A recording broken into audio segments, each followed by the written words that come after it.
Hey everyone, this is Bob Kovacs here at Wirefly for another Wirefly cell phone Schmackdown. Today here on the Wirefly Schmackdown ring we have the Motorola Photon 4G. That's on the left, and on the right we have the Samsung Epic 4G Touch.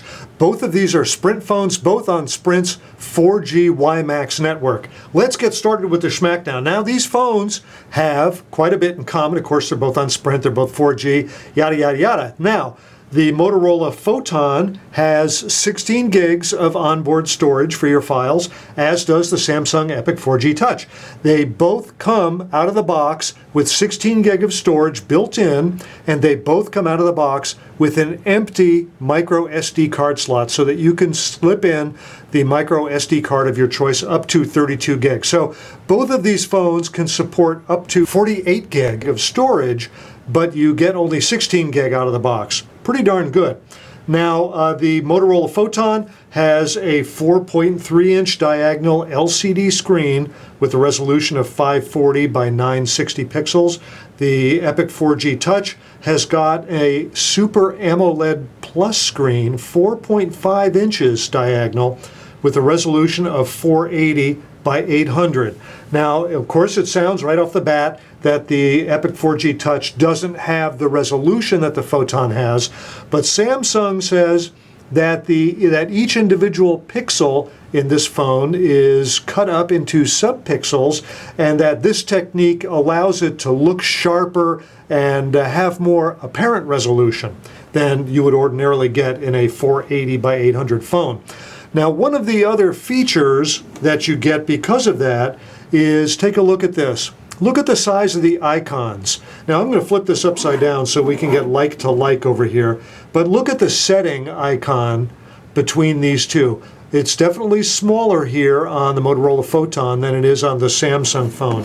Why is it smaller? It's smaller because the icon uses a certain number of pixels, and it uses that number of pixels whether it's on a lower resolution display or a higher resolution display. Let's say it uses 50 pixels. Well, 50 pixels on the Motorola Photon is going to cover less height than 50 pixels covers over here on the Epic 4G Touch. So that's why the icons look bigger. The bottom line is you get fewer pixels on the screen because of the lower resolution here, and you can get more pixels on the screen because of the higher resolution here. So you can have more on your screen on a Motorola Photon. You can have more widgets, you can have more icons, you can have more text. Of course, everything is going to be smaller, but you can have more of it. Now, of course, it's also smaller because this is a somewhat smaller display on the Photon than we have on the Epic 4G Touch. And that brings up another point. The Epic 4G Touch has got this 4.5-inch diagonal display, yet the footprint of the Epic 4G Touch is just a little bit bigger than the footprint of the Photon. I mean, we're talking about a millimeter or two in width and in height, just a very small difference. So overall, the footprint of these two phones is remarkably the same. But when you look at their thickness, that tells a different story. I'm going to rotate it around like this. The Epic 4G Touch has got a bit of a hump right here, just a little bit of a hump. Otherwise, it is one of the thinnest phones out there. See, let's take a look right there. It is very, very thin. Not only is it thin, but it's lightweight. The Epic 4G Touch weighs 4.6 ounces, one more time, weighs 4.6 ounces. Over here, the Motorola Photon weighs 5.6 ounces. So this weighs about 20 to 25% more than this phone. Even though it's got a little thinner footprint, it actually weighs more. Not only does the Photon weigh more, but it has a smaller battery than what you get in the Samsung Epic 4G Touch. There's all different sorts of things that we can consider for this Schmackdown. But when it comes to the battery round, the Epic 4G Touch wins the battery round with an 1800 milliamp hour battery versus a 1650 milliamp hour battery. So there's lots of different ways that we can slice this Schmackdown. Take a look at this. Here on the back of the Photon, we have a kickstand. And when you put the kickstand in place, it automatically flips the display so that you get this cool clock-like display with widgets that you can scroll among here at the bottom. So if you want your music or you want your photo gallery, you've got all those at your fingertip. So that's a really cool thing. Of course, if you want to watch a movie or a TV show, you now have the face of the screen pointed right at you. The Epic Touch 4G does not have a kickstand. Now that I've got the phone turned over,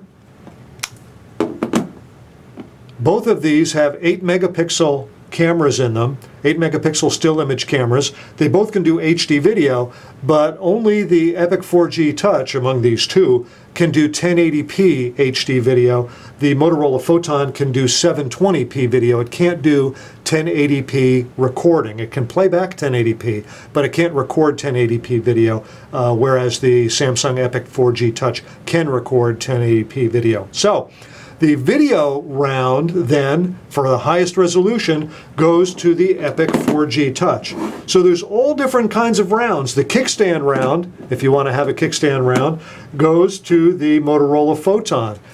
Now let's compare these two for photography. I like to take a flesh tone shot, and I've taken a shot that's similar on both of these cameras. So let's go ahead and take a look at that. If I can find it, there we go. That's the shot I want on this is again the Epic Touch 4G. Let's find the similar shot over here.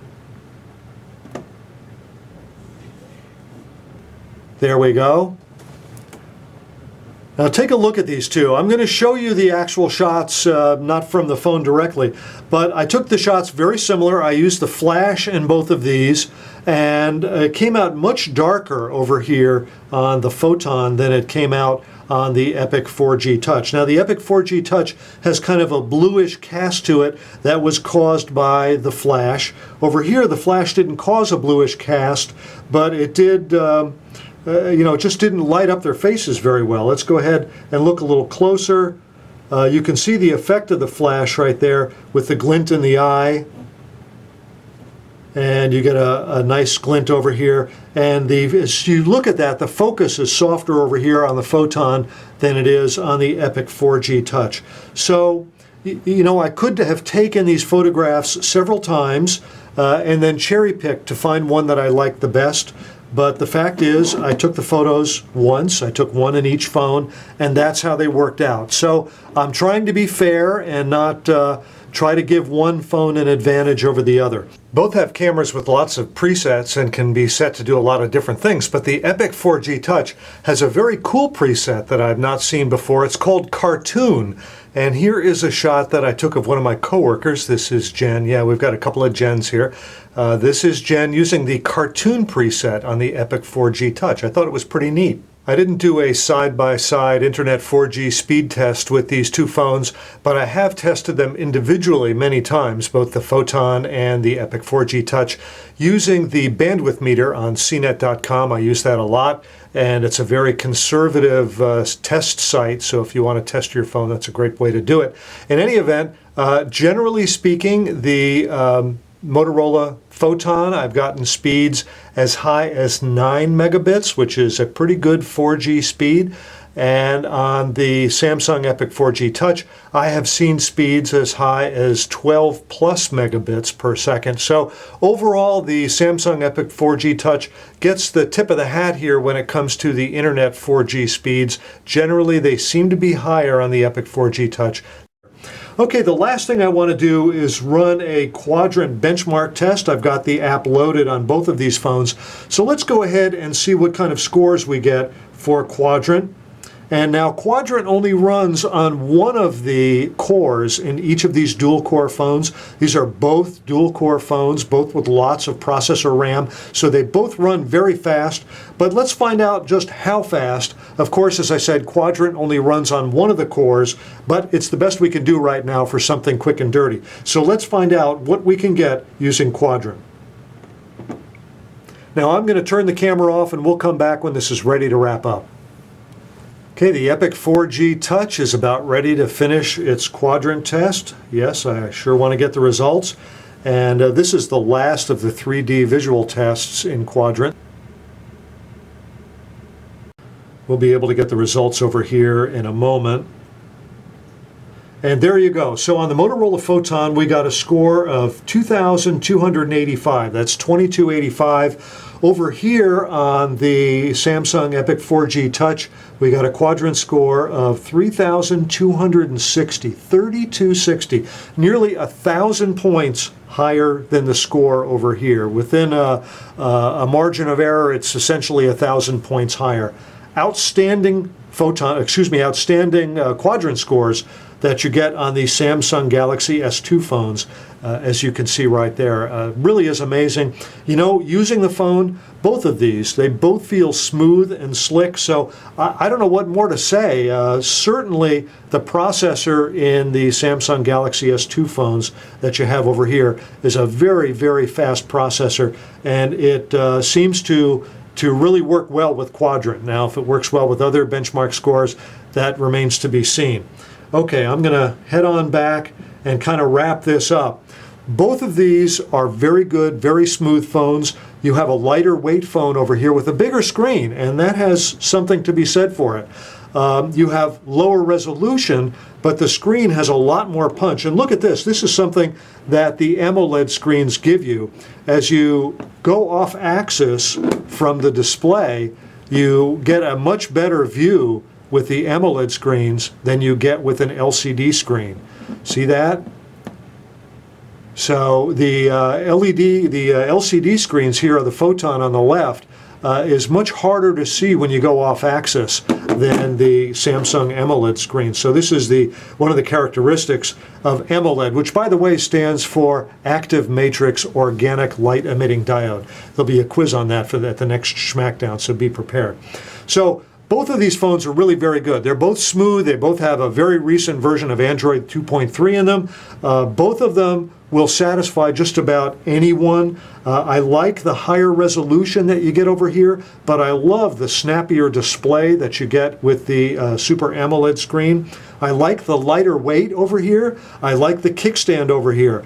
The Quadrant score is mind-bending how it gets such a high Quadrant score. This is a really close call, folks. I'm not going to say that one phone clobbered the other here. Both of these are very nice phones. You got a bigger battery over here than you do over here. I think that'll translate to a little better battery life, although that remains to be seen over a period of weeks before we can determine that. I've tested the voice call quality on both of these phones. I think it's slightly better on the Photon than it is on the Epic 4G Touch, but it's not bad on either of these phones by a long shot. I particularly like when I listen at the other end of a phone call to someone talking on the Photon. It's very crisp, so I like that a lot. So I'm going to give a slight advantage to the Photon with talk quality. Both of them do very well on the internet, as you can imagine, with the fast networking speeds. But overall, I'm going to go for the lighter weight, larger display experience that you get here on the Samsung Epic 4G Touch. Man, it's a close call. Both of these are very nice phones, but the Quadrant speeds, the Super AMOLED screen that makes everyone go wow when they see it, I'm going to go with the Samsung Epic 4G Touch for this Wirefly Schmackdown. And don't forget, by the way, that Wirefly has great prices on these phones, and we're the #1 retailer of cell phones on the internet. We're the biggest there is. So we've got great information for you, like these Schmackdowns, and we've got great prices. So everyone, this is Bob Kovacs with another Wirefly cell phone Schmackdown. Thanks for watching.